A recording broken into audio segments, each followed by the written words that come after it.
Hi, welcome to the Indie Christian Indie Writers Postcast, where Jen has a seizure. Oh, goodness. Now it looks at me. She's winking at me to tell me that we're live, but I've already started. That's not why I'm winking at you. Okay, I thought you had children in the background and we had to be good. I thought that was. Oh, yeah. Jen can't have headphones today because technology hates us. So if you hear her dog barking, she is sorry in advance. Right, Jen? No, she's not. I'm not sorry. Okay, so listen, I put our names in the randomizer to order us in sharing our pieces. Tina, Jen, Jamie, Rhonda is how it came up today. Band-Aid right off. That's so weird that Jamie wasn't first. I know. So weird. I think somebody else should do the randomizer next time. I think it's weird and convenient. Okay. So anyway. Should we explain how this works, or do you think our patrons have figured it out by now? We should explain it in case they randomly. This is where they start. Is this one? So. Right. So what we do is we have each submitted a piece of writing that we've been working on, that's been edited and polished, some more than others, and we've submitted them, and we're for critique. And so the person whose work is getting critique has to go into the silent booth. That's not the word. That's not what it's called, is it? Isolation booth. Isolation booth. But it's the same thing as a silent booth because you're not allowed to talk and you have to listen to them. But no cash. Yeah. No money blowing around. Yeah. Critique your writing, and then you come out. You get to come out at the end and defend Guns yourself. a-blazing. Yeah. Defend yourself, yes. I will shoot down your suggestions. No, really, we don't do that, but it'd be so much more interesting if we did. To figure out how to make that work. I think it'd be more interesting to have money blowing around on the screen of the person who's in that, and then they have to try to tap it to collect it. That'd be fun. That would be fun. So I have been chosen to go first. So all right. Well, we should jump right in because we have time today. We have people with commitments. So. Okay. All right. So into the isolation booth Tina goes, and anyone else care to start? Because I can start. Oh yeah. She's already in there? Mm-hmm. How did I miss that? Yes, we are lickety splitting. Okay. So personally, I think the content of this is great. That's a piece of bread, a positive comment, right? The meat I have for this is just the structure of it. I think that she has such good content here that if she just picked a structure and went with it, this would be ready to publish. Like, for example, if you're going to talk about alternate, so these little headings: view, a story, blah, blah, blah. A novel is a journey. So there you go. That's setting me up with a structure that I'm expecting to carry through the rest of the piece. And I don't see that she follows that. Like under focus, it is not focused. Ha ha ha. It does not follow the structure, ha ha ha, of the rest of the piece. So I think that with some structure changes to this, it's totally ready to go. And that is my entire critique of this piece. Good job, Tina. Okay. Jen, you want to go or you want me to? Go ahead. Okay. I think the content of this is very useful and accurate and helpful to a writer. Now, let me start from the top. In the first paragraph, I don't know if she was keywording or not, but she uses the word short 4 times in one paragraph. And if she's doing that for keyword, attracting the keywords, then she did a good job with it. Maybe they could be spread out a little bit more, but I don't know if she intended that or not. And I agree with Jamie about her critique completely. When she used the example, hills like white elephants, I was a little disappointed because so many other pieces like this use the same example. And there's so many books to choose from. I would like to hear people, not just Tina, but use more than just the same examples over and over again. And it kind of felt to me like it seemed to be paragraphs of topic sentences and not much explanation after the topic sentences. So I would like to see her go through and add more bulk to this, even if she had to make it more than one blog post. But I mean, it's an excellent start, I think. Yeah, I would like it to be bigger and fuller, 2 pieces. That would be very helpful to me as a writer. Mm-hmm. I'm really glad that I went last in the critique because I honestly I could not put my finger on what felt off to me. And I agree with both of what the two of you said. Like the structure, you're right, it's kind of lacking a little bit, or it doesn't stay consistent. And yeah, I agree with what you said too, Rhonda. For me, what I felt as I read it, I felt like it was content writing, which is maybe what what she wanted to do. But I would have liked something more with her personality in it. Like you can find all over the internet blog posts like this, but writing shorts is supposed to be different, right? It's supposed to be something that people want to go to, not just because it's information, but because the information is so enjoyable to digest. And I had to read this twice because by the end of it, I was like, what? Like all the information is just like Jamie said, it's good information. It's correct information. It's just like, I fell asleep by the end of it.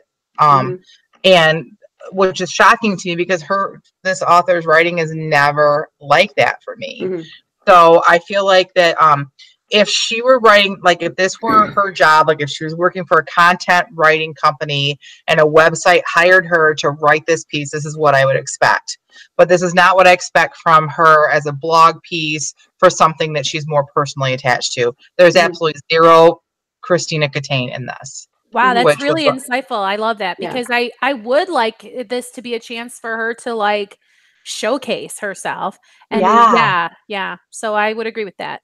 So like take one of your, so let's kind of like bounce off of what Rhonda said about like, don't use Hemingway's piece because everybody uses that. Take one of your pieces and talk about what makes your piece a good short story as opposed to a novel, and then link it. It can be uploaded to the website where people can go and read it, and then you link it there. And then not only is that giving someone something else to look at besides Hemingway, but it's like, it's helping to promote you as a writer. People get to see more of your writing. It makes it more interesting to me as a writer. I like to read other people's stuff. And like, to me, that would be a much fuller piece, like what you guys are talking about. And this could honestly be made into an entire series.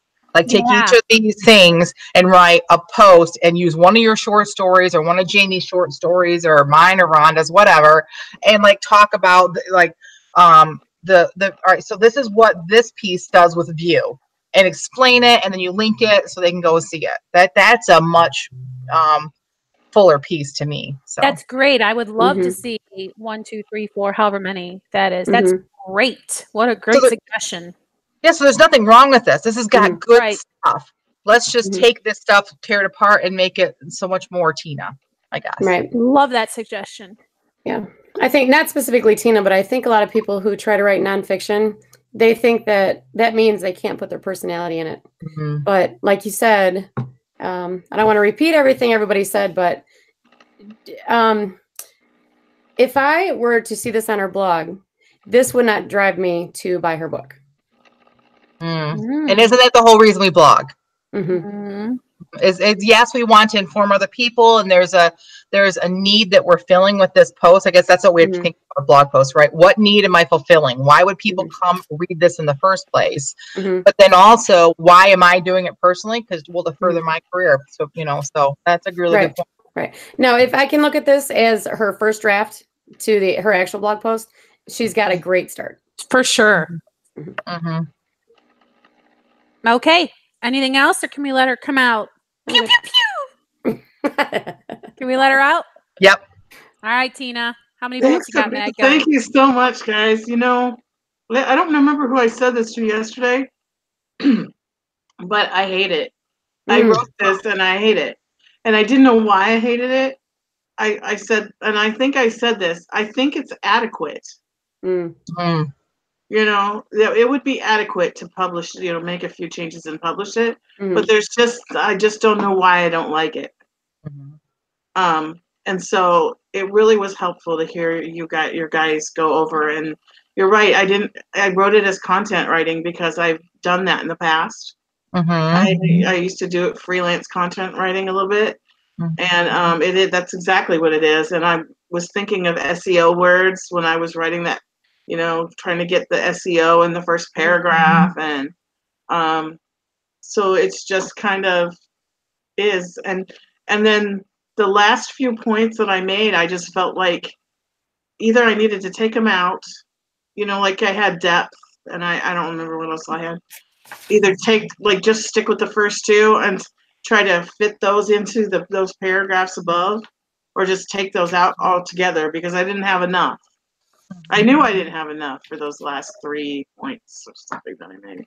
So it was really good to hear you guys hash it out like that, and I have some ideas. So, but how fun to be able to now take what you got here and go back, even like watch old episodes of the podcast and take some of our flash fiction, your own, Jamie's, Rhonda's, whatever, and like look for one that like, or even from your memory, look at like one that like you really remember being like good example of you. Or yeah. you know what I mean? Like that would be so fun. And then you don't have to recreate the wheel. Just go download it, get our permission, but we're not going to care. And you have my permission. I won't charge you as much. What? I won't charge her the full fee. Or half of zero is what? Yes. I think your biggest hurdle is believing that the world wants you and your voice. And I'm telling you, they do, because you are very much a person people turn to for advice and wisdom and input and information. And you really do have a voice that is compelling and straightforward and good. So just believe it and pour it into your pieces, right? I'll be in there fixing commas and quotes to the best of my ability. So just be you, right? And we'll fix that other stuff. Think about so you just gave me permission to use multiple adverbs in each sentence. That's not what I heard. If you can, I can. That's what I heard. Think about your Onion flash fiction about the Indian story, The walking market, yeah. the market one, and think about how that was like a snapshot. Like that's such a great example of that, and you can just take that and use that. Now take that and then write about that piece and use what you can use everything that you put here. You're just gonna like form it around like, and here's an example, and then you put a link and then go there. That's also a good way for me to promote each one of us, like to have things that we wrote in there. I'll be honest, I've written a few blog posts I have not given to Jamie yet. I need to go through and edit them, and I showcase my work because why not? Oh, you want to know how to write romance shorts? Oh, I know someone who does that. Awesome. All right. Thanks, guys. Do you feel well fed? Yes, and I'm not as feeling as hateful toward that entire thing anymore. That I think this is a really good thing, though, for other writers to watch this, is that when we gave you that critique, we didn't know that you hated it. Maybe one of us did. You said you shared it with someone. I didn't know that. And so there is a little bit of anxiety of like, oh, am I going to hurt her feelings? Am I going to, but when you're in a writing group, that's your responsibility, is to be honest, because they want to be able to put the best work out that they can. And you come from a position of loving that person enough to be honest. And here, that's what you wanted the whole time. And we didn't know that. So yeah, that's cool. All right. So Jen, you're next. What feedback are you looking for on this? Okay, so we're going back to Sarah's story, and I specifically picked this for Rhonda because I know she loves Beatrice. I don't know. I guess I just want to see what you have to say. I really don't know what I'm looking for. I guess I am excited. Look, Rhonda's already got her paper. She's like already. All right. So bring it, I guess is what I'm saying. All right. So into the silence chamber with you. And Rhonda, why don't you take it away?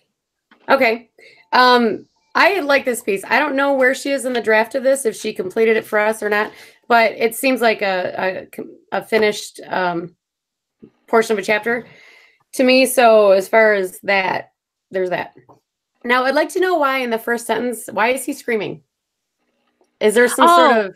No, that's what she does when she doesn't know how she's going to actually say down in the dumps later. Okay. Yeah, so All she's right. going to replace totally that with something more descriptive in a future draft. Like she couldn't come up with the right words. You know what I mean? Okay, because I was picturing that several different ways, and they all seemed a little weird. This is in texting. Yeah, that's right. That would be screaming in texting. Yeah. So I'll just go down it and I'll just read some of the notes that I have. All right. Okay. After like the third paragraph, he took a long sip. I'm wondering if that's the way she wants to word it. Because can you take a long sip? Isn't a sip like a short little thing?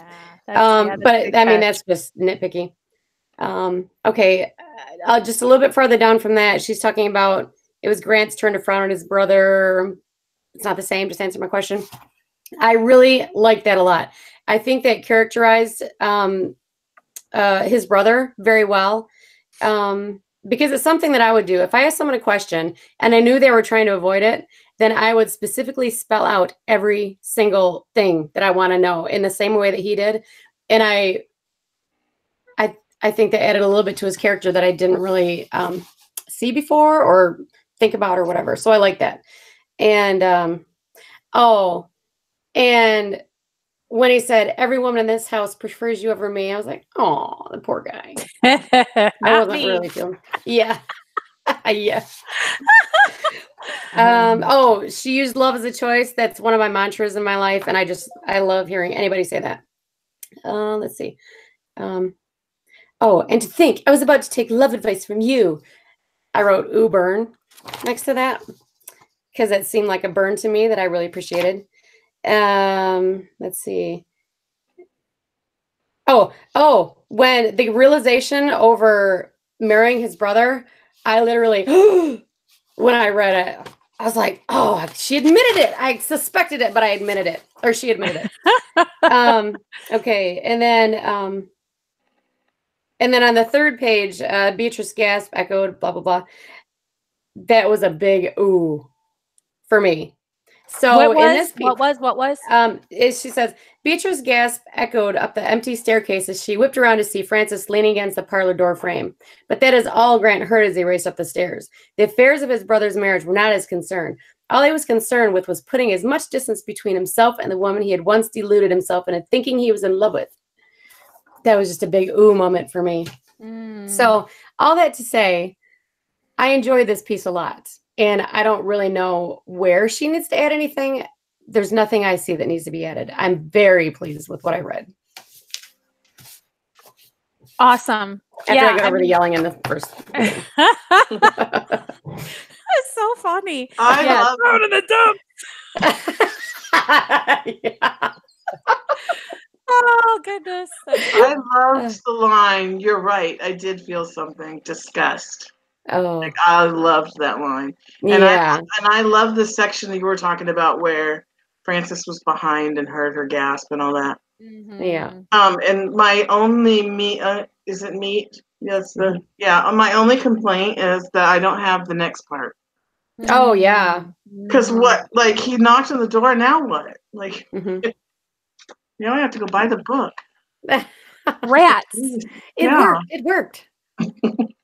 I feel like this is, I like to say mission accomplished. When you think about, you submit a chapter, here's what's supposed to happen. We got a lot of information here that did not feel info dumpy. We learned that, Grant's, with the automobiles, like all of that businessy stuff that could have been a real chore to read was cleverly and artfully given to us in a very tolerable dose, right? So that's like my first piece of bread. Totally mission accomplished with this chapter. If I had any meat, I would want Beatrice. Okay, it was a little abrupt to switch from a Grant brother scene to like a Beatrice scene. And I know it is not enough to make it a new chapter. So it was a really tricky thing for my mind to be like, now he's gone and now she's here. So maybe just a little bit longer of he went in to say goodnight to the ladies, like something a little longer in that transition there to help me kind of change. Because then also I felt that Beatrice's voice was too much like the brothers. So it really felt like the same conversation to me until she said dusty old library. She sounded a lot like the brother to me. So if she maybe revisited that dialogue just a little bit to help me realize this is a new conversation between two different people. So yeah.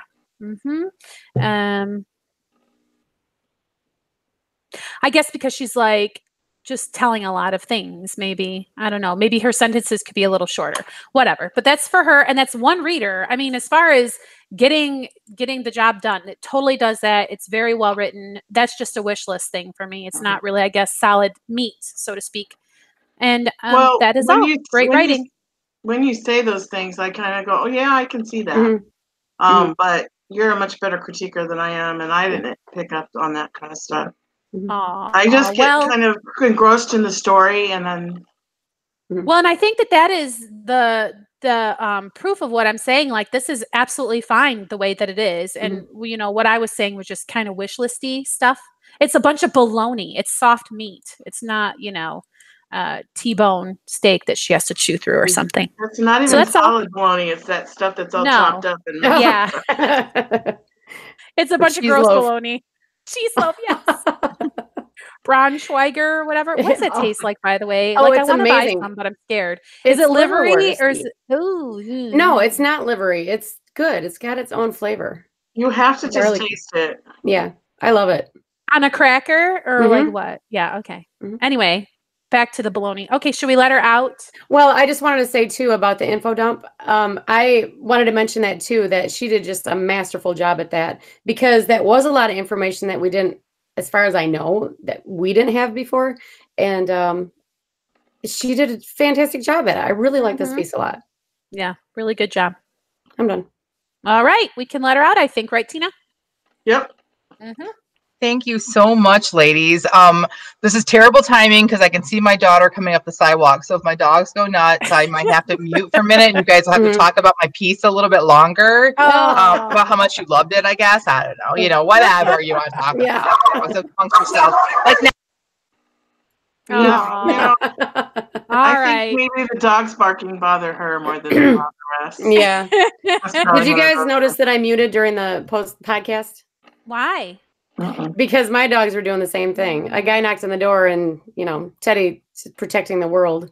Aw, Teddy's so cute. Well, Jen her dogs probably stopped barking like 30 seconds ago, but she wanted to talk more about how we loved her piece. Right. They wouldn't have been barking. I just, wanted to hear that. Okay, so first of all, sorry about the all caps. Like, I racked my brain to try to figure out what I wanted to say there, because I don't ever want to submit something that, and so I was not able to do that. But then I submitted, and then I forgot. So I'm really sorry about that. The long sip, you're totally right. That's just dumb. Like, that's just poor language choice. And then I'm really glad that I made Francis sympathetic to some of you. Some of you can still care less about him, but that was my point. Like, I kind of wanted him to be human a little bit. Sure. So, and I really appreciate that. And the fact that you don't. Usually boogeriness comes from a place of hurt anyway, doesn't it? Yeah. Right. Right. And so, yes. So, and then the part that you don't have the next part, which is great that you're upset about that, because this is the end of a chapter. So you're going to want to turn the page. So that's really great feedback on that. And then the fact that it wasn't info dumpy, praise Jesus, because I'm just that this is one of those rough chapters, that you just don't know. And I just really appreciate that's how it worked out. So awesome. Great.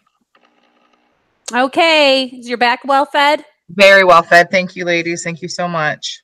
All right, I have to shut up now. So I have specific things that I want to hear about my piece, but I just want to see if you say any of it. If you don't, then yes, I will further explain later, because I don't want to guide what you say in any way. I just want to hear what you say. Okay. So all right, who wants to go first? I can go if nobody else wants to. Go right ahead. Okay. I just want to say that the two of you, your pieces, it looked like I could have spilled like an inkwell on it or something. And Jamie's only has one tiny little comment. And I'll tell you why. Because I was so engrossed in this that in laughing through it, and I don't know if I was supposed to be or not, but it was hilarious to me because I'm pretty sure I was in this scene in my own life at one time. Let's see. The one thing that I did, I don't know. Let's see. Okay. Oh, I guess I have a couple. I like the guess the goop line. And and these are like above and beyond me enjoying the whole entire thing. I was devastated this wasn't one of her long pieces because I just didn't want it to end. And then, will you please stick either a pacifier or your breast into her mouth? That was hilarious. Oh my word. If I had not been there 1,000 times, I was never there once. Oh my goodness. Oh, one comment down here. Wow, even the water in Michigan says "ope." I thought that was pretty funny. Let's see. But I just loved it. I love the characters. I love the woman, especially hiding her sleep behind her sunglasses. Been there before. Feeling replaced by the navigation system and trying to decide if you want to be or not. That's awesome too. Just the whole thing. I totally related to it. I just thought it was great. Now, you said that you were sad this wasn't one of her longer pieces. Did the author say that this is complete? This is finished?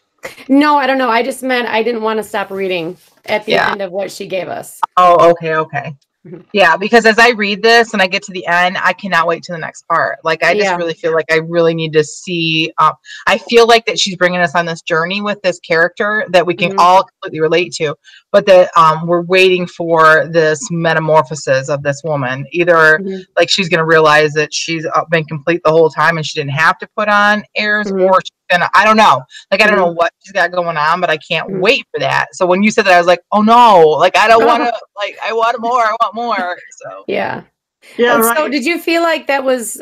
Did you laugh at all through it, or were you sad for her? Okay.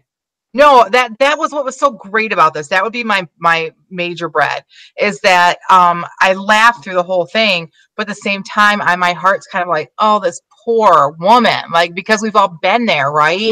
And so you just want to like reach into the story and pat her on the back and say you're gonna be okay. Yeah, like, or take her trash out. Yeah, or the other woman, right? Oh my word! Or just say to her like, why are you putting on this mask and trying to pretend that you got it all together? Like, just be yourself. Yes, that's part of it. I just want to like go tell her that. So I'm hoping that she gets there before the end of the weekend with her family, or it's going to be a terrible weekend, which could be really fun. Great story, anyway. Yeah, it's like a comedy of errors almost. Yeah. It's really. And I mean, I found like one little grammatical error in there that I noted, and that was about it. Yeah, a couple of typos. I just really love this story, and I love the personality. I like everyone's personality, but the main character especially. I like how she just turned tail, and when her husband rolled his eyes or whatever, like she was going to take the baby from him, and then he rolled his eyes and she's like, I'm out of here. Just left him with the baby. I was like, yes. Yeah. Agreed. Yeah. I really don't have any meat. Like, I feel like this is a very well edited, very well structured. Like, I just want more. I wish I had. I don't know what she was looking for. I feel bad because I feel like I'm not really giving her anything except for pats in the back. But it's really all I have right now. I just want to point out, who doesn't know that new dad who knows more than anybody else, because nobody else has ever had a child. You know what I mean? Yes. She had me from the very beginning. Yeah. All right. Well, y'all ready to let her out? Yeah, let's let her out. Go ahead. All right, Jamie. No, just kidding. Okay, so I really, really super appreciate your feedback, because this story does end. Like, I don't know if you'll get the end in the next chunk. I don't remember how much more there is, but I was a little concerned about things making sense and confusing people. And so the fact that you didn't have those confusions that I was worried about was telling to me. So the fact that you're saying you didn't have anything to say helps me, because I tend to write long sentences, which when we were talking about readability is something that is not good or wanted or desired or kind of whatever. And so I was worried in some of these longer sentences that I'm writing, I'm losing people. People are like nodding off and don't want to keep reading because I'm blah, blah, blah, blah, blah. So like, but I didn't want to put that into your head. If you read through it and it didn't really ping with you, then I'm okay. Right. And so I just really appreciated. And I also didn't know if the moon bit was going to be confusing because the moon wasn't red. And so was it like plausible that she might have had the dates wrong or whatever? Because when I originally wrote it, I remembered seeing the blood moon and not seeing any redness to it at all. But then in future research, I'd found out the blood moon, yes, is red. So either she had the dates wrong or I am lying about the moon not being red. And it's important that it's not for the sake of my story. Do you know what I mean? So yes, so I really appreciate all that feedback. It's really, really great. I'm glad you love her. I love her. I also feel very bad for her. And all of those things you feel make me so happy to hear, because she's real to me and going through it, as you can see. So I hope that you'll appreciate the ending. So another thing that you guys have helped me to see is I've now created this person in an anticipation in your mind that she will have a character arc. And I'm wondering how satisfying the ending will be for you. I may have to go in and tweak some things so that you do feel that there's growth in this character or whatever. I don't need that. Those things. Okay. Because of those things that you all have brought up, it will help me when I go back to finish up the rest of the piece. If you guys could let me know what the typos were in some kind of a private message or something so that I can fix those up before I send it to someone else to really proofread for me, that would be great. Just whatever you caught. If you tell me now, I won't be able to fix it because I don't have it pulled up in Word right now. I made a comment in the document on Dropbox. It said, make a comment to Jamie. So Sweet. Hopefully you should be able to go in there and see that. If you can't, let me know. Wow. All right. I'm going to see what I can do. So thank you a million times. I so appreciate you, ladies. Okay. Yay! I guess. You brought up the red moon, the blood moon. I remember we were down in Florida when we saw that. And I remember thinking the exact same thing. I really felt like my friend was writing me a letter and we were discussing like the same things happening in our life or something. Because I remember looking at it and thinking, well, I guess it's a little pink, maybe. But yeah, it was really big. Like, because I thought I saw a blood moon too that was huge, but it didn't look red to me. So anyway, you know how you're drafting something and then later you research and you're like, not sure. So good. Okay. And it's funny because your piece says "ope" too. Which I noticed right away when I opened it. I'm like, that's hilarious. It's totally a Midwestern thing. We probably should mention what we mean by "ope" to anyone who's not from the Great Lakes state. Yeah. It's like customary. You bump into somebody. "Ope." You know what I mean? It's just what comes out. I don't know. We don't say "oops" in Michigan. You're right. They don't do what? We don't say "oops" in Michigan. Oh, is that what other people say? I think so. Like, I want to go bump into somebody in New Mexico and see what they say. You can't really bump into somebody in Florida because they're all from Michigan. So right. We were talking about that. Like, what are the long-term cultural ramifications of this influx of people from the Midwest to this southern state? Do you know what I mean? And I know there's vast swaths of it that have not been invaded, so to speak, where people are still southern country people. But like, this whole area has to be way different than it would have been if we had not colonized here. It's very curious to me to think about. Colonized. That's awesome. Awesome. My back is very fed. Thank you. Okay, so that would mean that it is Rhonda's turn. Rhonda. Isolation. Okay, bye. Oh, she's not going to tell us. Is there anything you're looking for from us, or? Well, I'm pretty sure I know what each of your comments are going to be. So no, I'll just wait until you rip it apart. Oh, fun. She's loading her gun right now. Yep, that's right. I have an automatic. Okay, so my first disappointment in this piece is that nobody has called the male lead Artie Farty yet. That is my primary piece of meat for this piece. I bet she didn't predict that. No. Sorry. Okay. This is a mission accomplished segment. It's brief, so I'm not exactly sure what she would be looking for. I mean, other than does it translate? And it does. I had a little bit of confusion about either the voice so close to her ear or the tingle, like the structure of that sentence made me read it again before I really understood what she was saying in the sentence, putting the word either first. And it's a shame because I really like the sentence now that I get it, but it did make me have to stop and reread. Do you understand what I mean? Mm-hmm. So, yes, other than that, I find this, the only other meat I would have is sometimes it's a little confusing who is talking, and I don't know why. Like, I don't think she's missing dialogue tags or that her paragraph structure is off. It's just something I can't quite put my finger on. Well, she Maybe is missing dialogue tags. Like, she doesn't say "Z said" or instead she gives an action, which is good. That's not a bad thing. But if that's all you're doing, I think it kind of makes it confusing at times. Like, there's not a whole lot of, like, I found one he said, but she'll say, "Oh, Artie's voice strained as he nimbly stretched." So she didn't say Artie said his voice straining. So I think a little bit more of that in there would help it. And plus it would help it sound less formulaic. Like, it helps to break it up and make it sound kind of more casual. But yeah, that's really I felt that. interesting. I would like to talk to her and see if she has been given the advice somewhere to never say said or something. And so maybe she's trying to follow that advice, because it was something that I had thought about earlier in writing too. Like, I've seen debates about that, like using the word said and how it just disappears in the reader's mind.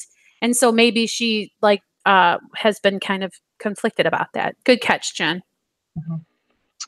I love this piece, and I don't have really much meat, except that I felt like the very last paragraph where it's now Z, where she says, "I'd love to have lunch with you, shall we?" I felt was very abrupt. I felt like as I read it, I felt like she was like kind of like not knowing how to take all this attention, and she was uncomfortable, and all of a sudden she's like, "Shall we?" Like, but that could just be me. Like, I reread it again, and I think partially because of what you brought up too, Jamie, with that, like, it was a little confusing on who was talking, that maybe like I was more focused on trying to figure out who was talking and not really feeling the relationship between them as much. But when I read it, I read like that he was being aggressive with her. He really liked her, and she didn't know what to do with it, or she was kind of like shocked a little bit. And then all of a sudden she's like, "Shall we?" So that, to me, that felt a little abrupt. I'd maybe like to see a little bit more internally inside, inside her head, what her thoughts are, like to see that transition into that. But that's right. I totally agree with you, because we did get that in other scenes, like when she's deciding, should I go on the blind date or not? We did get to hear in her head, well, so-and-so, forget his name, deserves to see me happy with somebody, that big jerk or whatever, like, kind of. Yes. So I'm with you. I think fleshing out that last paragraph to show more of her internal, like, but the Brill cream smelled so good that I'm changing my mind, or whatever her motivation is, right? Right. Yeah. I would like to see that more. That's a very good catch, Jen. I would agree with it. Well, you guys stole all my meat. I'm the baloney thief. I'm really loving this whole storyline, and I agree with Jamie with the first paragraph. I think she should take the either out and just choose one, whether either it was the voice or the tingle. Or maybe she could say "and." Like, the voice so close to her ear and the tingle from warm breath made her jump. Yeah. I don't know. There just says something about that sentence. I don't have any sage advice how to fix it, but it was a little awkward. And I feel like we really know what Artie is feeling. Yes. But we don't know what Z is feeling. I feel like I don't know what she's feeling like this through this whole thing. And it's from his perspective. So as Yeah. a piece of bread, she's done a really great job of showing through Artie's actions without telling us. Like, it's a very much show for him. We just need a little bit more show for her, I think. Yeah. Yeah, and I really felt like her, like what Jen said with her acquiescence at the end just was really abrupt. Like, but then I was questioning, did she want to go all along, but she felt like she had to do what Mrs. Odell said, and that's why she was like, oh, sorry, I can't go, or was she avoiding going? Like, I wasn't sure about that. So just like a little bit clearer what she's thinking and feeling. But other than that, this is really great. This whole story is really great. I like it. Yep, fun. It's going to be really exciting to send my friends to get their copy today. Yes, all right, definitely. so should we let her come out? Yeah. No. Next week. Next week. Thanks for joining us on the Postcast. Until next week. Hey, I thought it was the host. What's come on out, Rhonda. Okay, thank you so much for that well thought out critique. I appreciate it. Okay, well, you liked it better than I thought you would. I will tell you my problem writing this. All right, now that I've started on the second draft, in the first draft I just wrote down basically what came to my head. It was a super rough first draft. So in this one, I'm trying to get it into the third person point of view and all that. So I actually had another scene that I was writing, but then I realized it completely went off of track. And so I'm devastated because I'm really happy with what it was. Now I got to decide if I need to change the trajectory of some certain things that happen after that scene. So that one's on hold. Maybe that'll be next week's. But this one, I ended up writing in one day. And I was afraid. I am very uncomfortable writing a third person. And you guys brought up a couple things that I noticed. For one thing, Jamie brought up the scene where she's with the skirt, and that's a first person scene, first person point of view. And then someone else brought up, I think that was Jen that said she knows what, or maybe it was Tina said she knows what Art is feeling, but doesn't know what Z is feeling. And if I had written this in first person, I think it probably would have been another 300 words maybe, because it's just more natural. And so this is a real struggle for me. So I guess ideally, I'd like you guys to just give me permission to write the whole book in first person point of view. But I know that you're not fans of that. So Jennifer's not a fan of that. I know. I wouldn't say that I'm not a fan of that. I just know, like, you and I went to that conference in October. You were very excited about it. And I, as your writing partner, would like to push you to do something outside your comfort zone and see what kind of glorious writing you come up with that. So I just don't want to let you off the hook because I want to see what happens. But if you are feeling like this story will be so much better in first person, then you got to do what feels right to you. You know? Yeah, Jennifer, I didn't really mean to throw you under the bus. I just know that we had talked before that you don't really like pick up a book and get jazzed that it's first person. So I didn't mean to be like, oh, Jen's not wanting to. But I will say a couple of things to that point. First of all, Tina and I have had this discussion about third person, omniscient, blah, blah, blah. What does all of that mean? And we've talked about how that might make for a really good podcast episode because it's very difficult. If you like first person, it's usually because you like to say what the person is thinking in their mind. You have that permission as a third person narrator to talk about her thoughts if you are speaking from the one person who is the voice of that chapter or part of your book. And that's where possibly you are feeling hung up, is you think you can't say she thought about blah, blah, blah. She was feeling blah, blah, blah. But you can, as long as you limit it to the head of the person who you are narrating. Now, Tina and I have talked about, well, how do you get permission to do the omniscient thing where you get to say what everybody is feeling all of the time. Mhm. That's the one that that's very tricky and hard to get people to buy into. But as far as reading third person, you know, if you read Jennifer's stuff, you know all the time what Grant is thinking, right? Mhm. And then she switches chapters and now you know all the time what Sarah's thinking. That's true. So you can give yourself permission to go more into her head and speak as Mhm. though you are her witnessing all of this happen without saying I. Mhm. But you can also say I a little bit, put it in italicized, and it's you're inside her head actually hearing her thoughts. Like you Can could I say say, it like Lucille Ball? like you would say, is he really serious right now in front of my boss? Comma, she thought. And then, but instead of putting in quote marks, she didn't say it out loud. She said it silently. You italicize it. Mhm. So if you know, and that might even help you to get the words on the page. And then when you edit, you might be like, no, I want to put it in third person. Like I don't want it to be her actual thoughts. Or maybe you Mhm. do. So Now, as far as giving you permission to write the whole thing in first person, I don't want to do that because you already have a draft done. I feel like Mhm. that would be ridiculous to tell you to go redraft this so that you can write it in first person. I Mhm. think it would be much more beneficial to you and also expedient for you to have a successful published work. And like Jennifer said, stretch yourself and play around. Do you have something against using the word said? I mean, since we were talking I was about going to it. bring that up. Yes, I did take a class. Actually, my senior English composition creative writing class. She was adamant. Do not overuse said. Use it like once every 300 words, and that just always she stuck. is And wrong.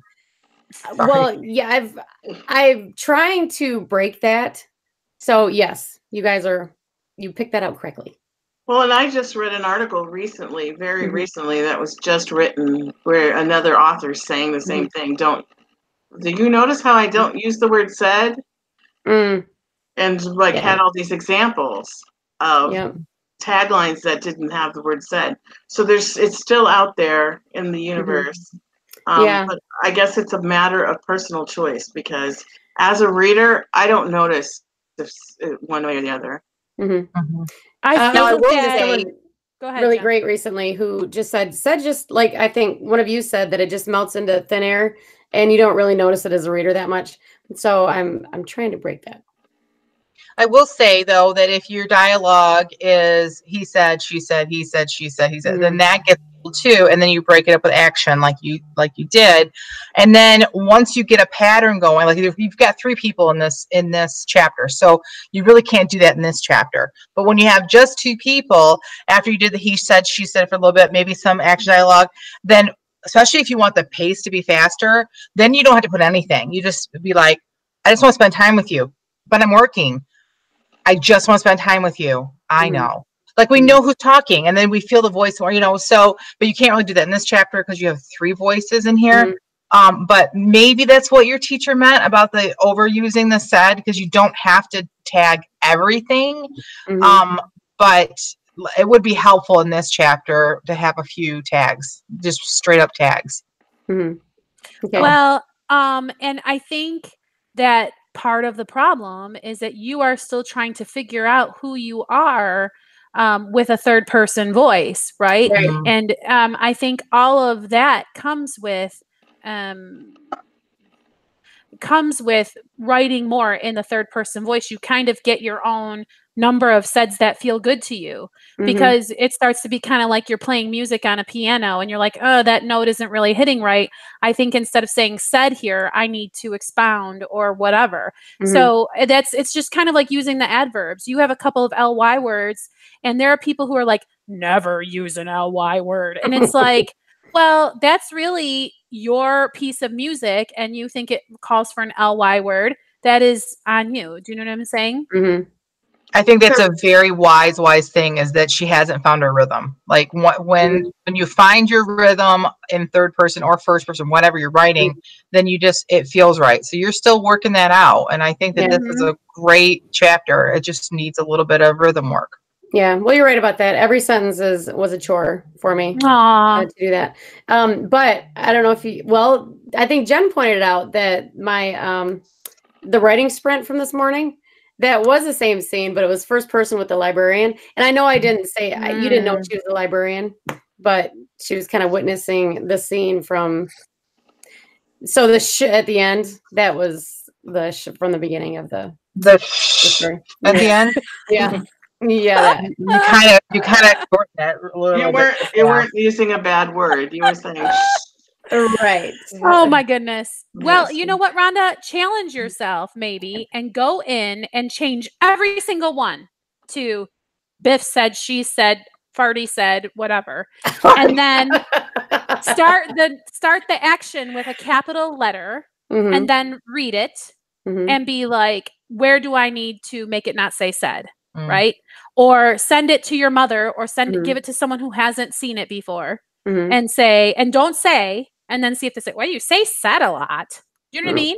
Because again, they disappear in the reader's mind. Like I tried to go and look and see how many times I said in the piece that I sent you, but there wasn't a lot of dialogue. So that didn't work. Like Jen, can you pull up your piece and copy it and count the number of saids, like with a find and replace function? Yeah. Because Rhonda enjoyed the piece and did not say there are too many saids. That's and then we will see how many times in that dialogue was the word said. Guess. How about you guess how many times, Rhonda? In Jennifer's? Yeah. With Grant and all that? Say, oh, sheesh. No peeking. 15? Just 15 remembering. Maybe? How many? 15 maybe? 15? Tina, do you have I'm a just throwing guess? a number out there. I'm going to say less than a dozen. I'm going to say more than 25. Wow. Yep. That would be shocking to me. Because you just don't hear them in your brain as you're reading. They just disappear. So Right. I'm guessing. But because it's a long chapter, it's like 3 pages, right? So I think the set is probably in there a lot. Right. Well, that'll be interesting to hear. Well, while she's doing that, I just want to tell you that when we went on that retreat, I bought a book about writing in third person, and I picked it up after I was struggling with this, and I started reading the first chapter after I had already submitted this. But this week, while I'm on the beach, I'm going to read it before I submit my next piece, and hopefully, I would like to see what a difference you guys see. I would like to know too, and if it ends up being a good and helpful book, it might be something that we can talk about a little more in our podcast. Also, I wonder too, will you ever give yourself permission just to write something in first person? Like, I mean, I understand trying to stretch and grow as a writer, but like, why is it like in your mind so horrible that you write first person? I just want to hear. I guess it's just because of the expectation, I guess. Gotcha.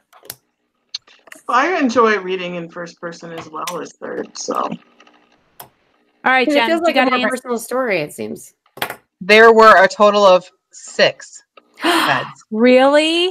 I win! But I think that it's apples to oranges because I did not have. It was not a scene with just. Mine was almost complete dialogue. Yes.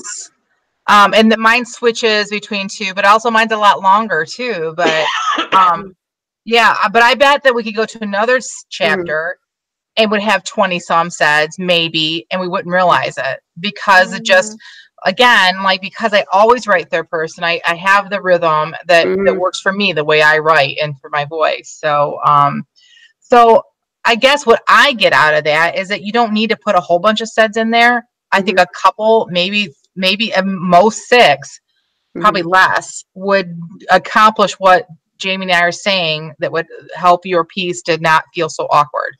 Oh ho, I have also discovered something. Instead of saying I said, I say I wonder. I sigh. My husband asks.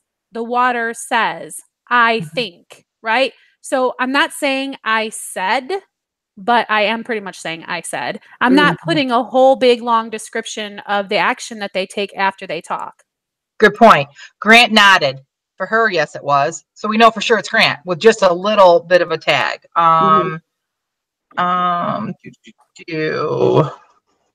Yeah, so I did similar things as well. So all right, awesome. Well, I was wrong. I really thought that we were going to be shocked at how many there were.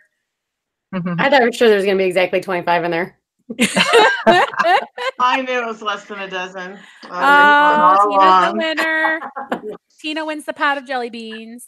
Actually, Oh, not. oh. Man, if I know I- jelly beans are on the table. Hmm. Sugar-free jelly beans. Oh yeah. Blech. We don't want to lose our friend. Or Oh, well, right. but the sugar-free. Don't eat too many. You will be running to the bathroom like the little kid in Tina's story today, except for not a number one. All right. All right. Is that it? Are we done, Rhonda? Did you get your back fed? Yeah, thank you so much. Yes, I appreciate it. And Awesome. yes, I do. Okay, so I think that concludes our postcast for this week. If you have any comments, make sure you catch us on social media. Let us know what you think. If you have any suggestions, if you just want to share, whatever, we would love to hear from you. So have a great week. Bye now. Bye. Bye.